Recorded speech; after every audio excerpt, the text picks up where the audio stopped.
or we look back on the season that we finished strong, that's the game we point to. And this could be it. It really feels like this could be the Browns' playoff game. Well, I mean, it is regardless. As Jim O'Neill pointed out here this week during his press release yesterday, his press time with the media yesterday, he said, hey, the whole team knows, where we want to go is the playoffs. They don't start in 3 weeks. They start this week. That's because they can't lose. Yeah. They have to win out just to win this division. So their playoffs start this week. The Browns have they could have a month of playoff games here just to get to the playoffs. But, we'll see. You can't take that out of the effect, though, man, how they're going to play. And I'm with you, man. I don't know what happens against Carolina. I don't know about Baltimore. I think that all depends on other factors and how the next week goes out. But I think that at least defensively, they may still be all helter-skelter on offense. They just may be able to get a little bit going. Maybe he can scramble Manziel a little bit with his legs. He's not going to come in and just rectify the problems on this offense. But defensively, I do think the Browns can make some hay this weekend. And you got to think Andy Dalton has got that worst game of his life stuck in his head against this defense. That can't be easy to shake either for him this weekend. Right. And certainly he had something to play for, and the Browns fans more specifically cannot expect Andy Dalton to be as bad as he was in the first meeting. I mean, that he is going to be better. The good news is, and that's always the rap against Andy Dalton, is that he doesn't play well in a highly publicized game, whether it be a playoff game or a nationally televised game. Guess what? Like we said, this may be the most hotly anticipated game of the weekend. Everyone needs to remind Andy Dalton of this, that, hey, you know what, man, there's a lot of people watching this game, because he tends not to play very well in those types of scenarios. So maybe that's what pulled the trigger on the Manziel thing. You know what? If we start Manziel, this will create more attention for that game, therefore inhibiting Andy Dalton's ability to play well, thereby increasing our chances for victory. So maybe that was an angle too, a little Machiavellian move by the Browns to bring out the worst in Andy Dalton. I think that I was going to go the opposite. I said it earlier in the week. I thought Marv Lewis played the Machiavellian move when he made his comment about Manziel being a midget, because I thought he was trying to go at that time. It was still not known what the Browns were officially going to do at quarterback. I thought he was trying to tip the scale over to the rookie just because Brian Hoyer has done well his last 2 times against Cincinnati. So maybe Marv was looking, maybe he knows what people will find out on Sunday, and maybe there's a reason that he was trying to goad the Browns into going money Manziel, Another good theory. Yeah, I hadn't considered that, but you're right. Yeah, come on, he called him a midget. I mean, coaches don't make that mistake, JK, unless they do it on purpose.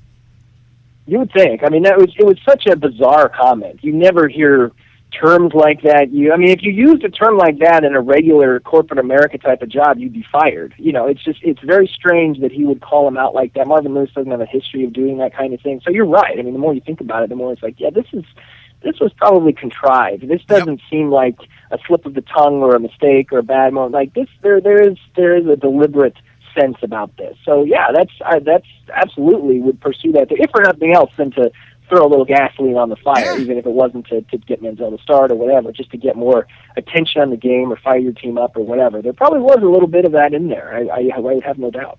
And it shows, if nothing else, a lack of respect by the other team for who the quarterback's going to be. Now, that could work in the Browns' favor. If he gets motivated the right way, goes out there and says, oh, yeah, let me show you what it's like to start against me here. And then you go to work and you start creating your legacy on day one. But I'm just saying, you control that part of it if you're Manziel. But to me, it is a blatant sign of disrespect. It is, you don't call out, we don't see that very much for a reason, because it's a respect thing on top of anything else. Like, I'm all about the intrigue of the media part of it. Fired up, get mad. Yeah, let's give us some juice for the game. But as far as a coach, Marvin Lewis is very measured. He doesn't make mistakes like that, if you want to put quotes around the word mistake. I know for some reason or another, he knew exactly what he was doing when he said that. Now, does it blow up in his face? We'll find out. Well, is he Sam White? We'll find out here, man, this week. What you think of Little John? That's a good comparison. Very much a Sam White type of thing to do. Fittingly, on the 25th anniversary of his You Don't Live in Cleveland announcement in 1989. I was just saying that. So, yeah.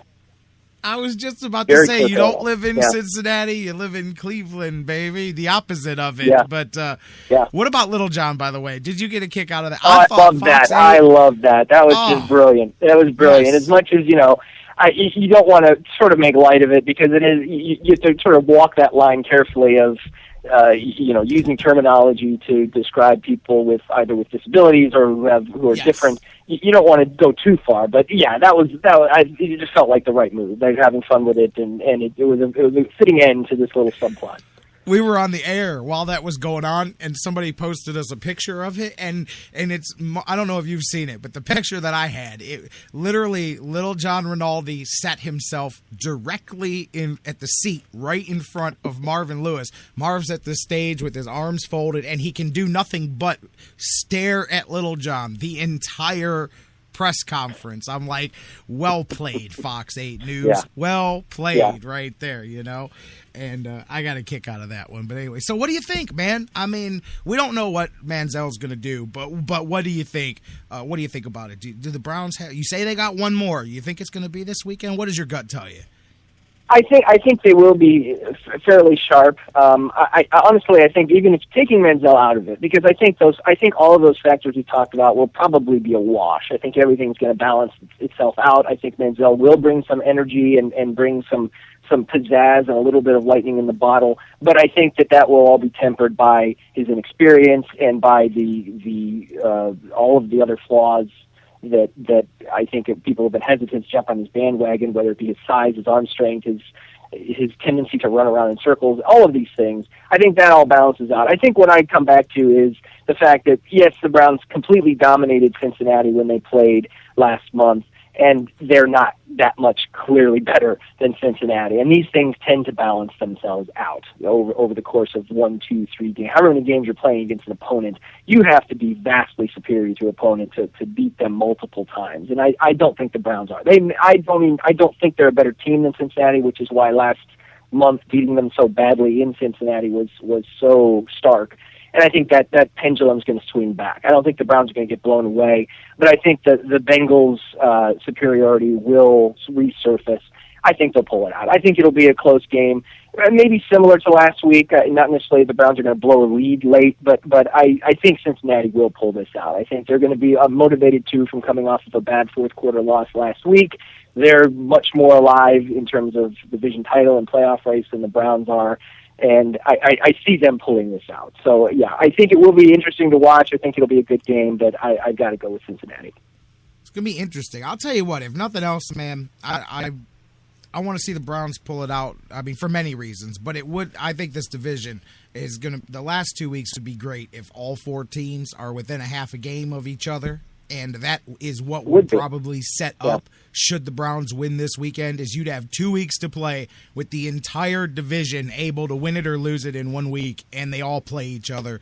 And I think that would be kind of interesting, man. So for that would be fun. That would be the most fun, certainly, that the Browns the Browns fans have had going into the last couple of weeks of the season. I mean, probably more fun than 2007. I think 2007 was still sort of maybe if everything breaks right, we can get a wild card. Like, there was no real division race. I think this would be much more up for grabs, and that's fun. I mean, not just for the Browns, but across the board. Rarely do you see a race in the NFL where every team in the division has a shot going into the last 2 weeks. So that'd be a lot of fun to see how that played out. And as you said, everybody does play everybody, which is another unusual factor. So that there's a potential there for a really unique, really, really entertaining situation. So for nothing else, I think just for the good of football, for the good of everyone in the division, it'd be nice to see the Browns win this week. Well, absolutely, because I mean, we can talk about, it's a long shot, and I still say people that say that are looking at all of these wild card teams, and plain and simple, the Browns' magic numbers. It's easy. If they win out,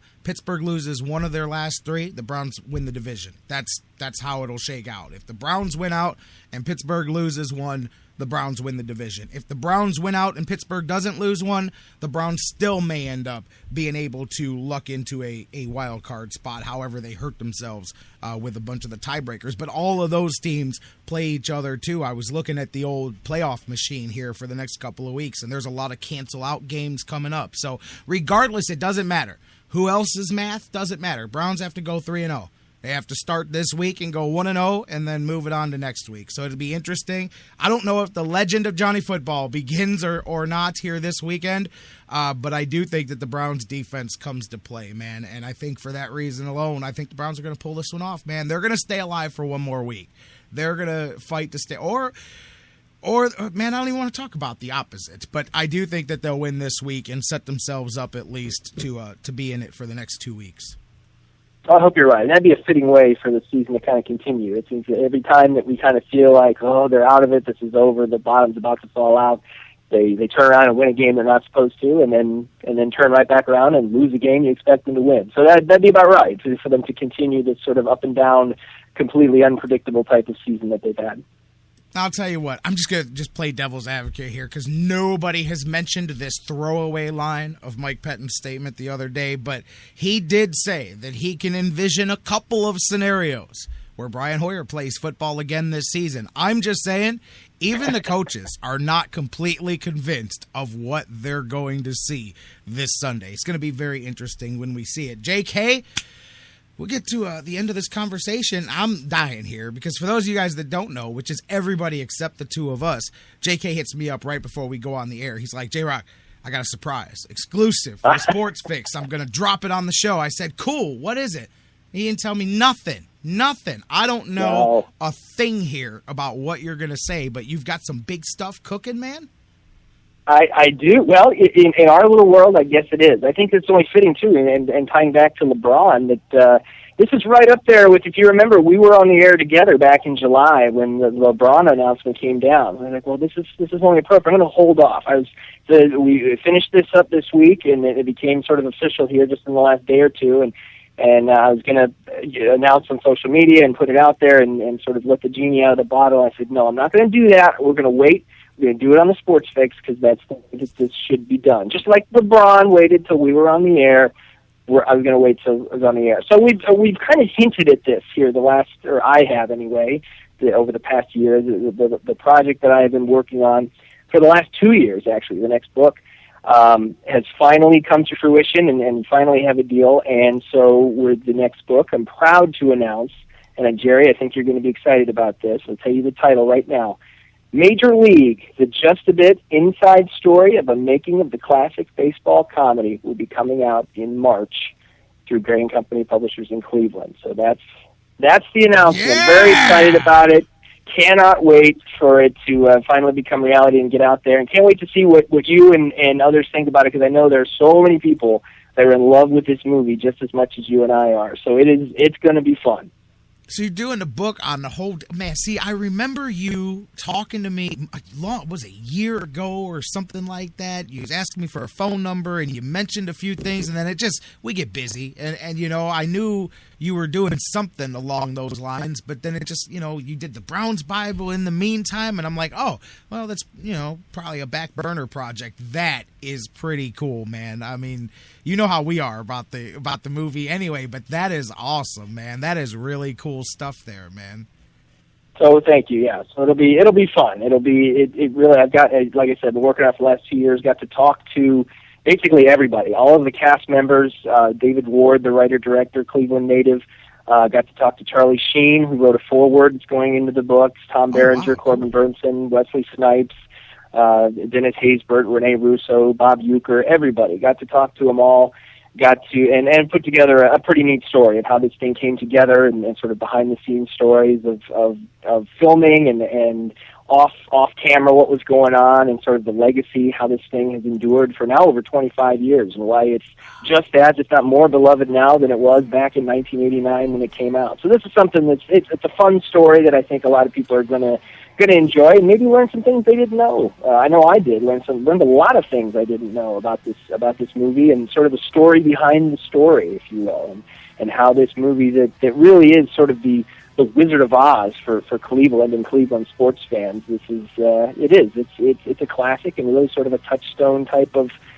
movie for a lot of people and sort of the definitive movie maybe of the Cleveland sports experience. That is so awesome. As I get the wild thing going in the background, I had to go find the track and tell Jerry to crank it. But so is there at least an epilogue that like has 3 or 4 pages that touch on the sequels, or did you just simply leave it to the original standalone, all about the original? Well, it is primarily the original. There is a section at the